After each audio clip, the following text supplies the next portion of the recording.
L'émission qui suit a été réalisée par les membres de la communauté avec l'aide de Télé-Cogeco.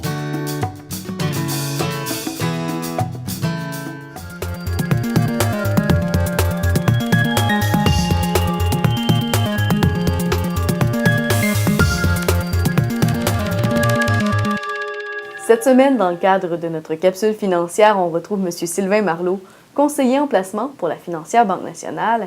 Et aujourd'hui, on parle de régime volontaire d'épargne retraite. Bonjour, M. Marleau. Bonjour à tous. Effectivement, on va parler du REVER, régime volontaire d'épargne retraite.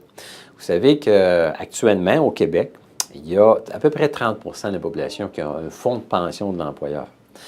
Il y a à peu près 50 % de la population qui ont la possibilité, avec leur employeur, de faire des économies, que ce soit le fonds de pension ou une autre forme d'économie. Donc, il y a à peu près 70 % des gens qui n'ont pas de fonds de pension au Québec. Bien, écoutez, à partir du 1er juillet 2014, il y a un programme obligatoire qui va être implanté qui s'appelle le REVER, régime volontaire d'épargne retraite, qui vise les travailleurs qui n'ont aucun régime d'épargne retraite collectif offert par l'employeur, qui vise les travailleurs qui ont 18 ans et plus, puis qui vise les travailleurs qui, ça fait au moins 1 an qu'ils travaillent pour leur employeur actuel. Il va y avoir une mise en place en 3 étapes de ce programme-là. Le gouvernement a été très flexible. Et puis, à partir du 31 décembre 2016, le REVER va devoir avoir été installé pour toutes les compagnies qui auront 20 employés et plus à leur emploi. À partir du 31 décembre 2017, c'est pour toutes les compagnies qui auront de 10 à 19 employés. Puis à partir du 1er janvier 2018, c'est toutes les compagnies qui auront de 5 à 9 employés vont devoir avoir le REVER installé. Le régime REVER, c'est un régime qui est accessible à tous. Oui, à tous les gens qui travaillent pour un employeur, mais aussi pour les travailleurs autonomes qui auront accès de ce côté-là.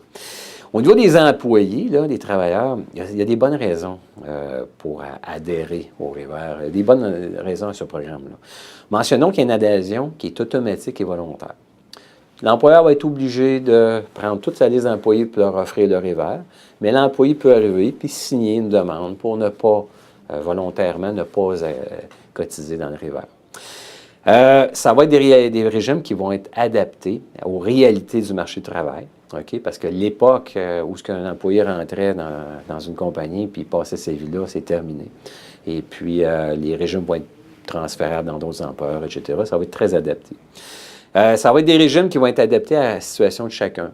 Il va y avoir un portefeuille de placement qui va être offert. Un employé pourrait demander d'avoir plus d'actions, un autre employé va pouvoir demander d'avoir une autre répartition d'actifs. Ça va être adapté à chacun.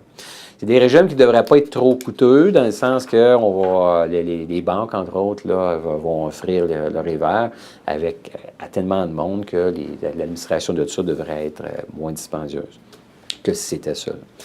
Il y a des avantages fiscaux. Quand on va cotiser au REVER, on va avoir une déduction comme n'importe quel REER. Ensuite, c'est prélevé sur votre paye. Bien, prélever 50 $ par paye avec la déduction d'impôt, bien souvent, on la voit beaucoup moins passer que si on devait faire un chèque à chaque mois à notre institution bancaire. Un autre avantage des employés, c'est que l'employeur peut cotiser. Si l'employeur investit des sous autant que vous en mettez ou une partie, bien, ça va grandir un peu plus vite, là.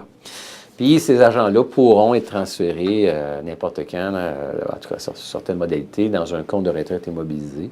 Si vous changez d'emploi, etc., vous ne perdrez pas des sous investis.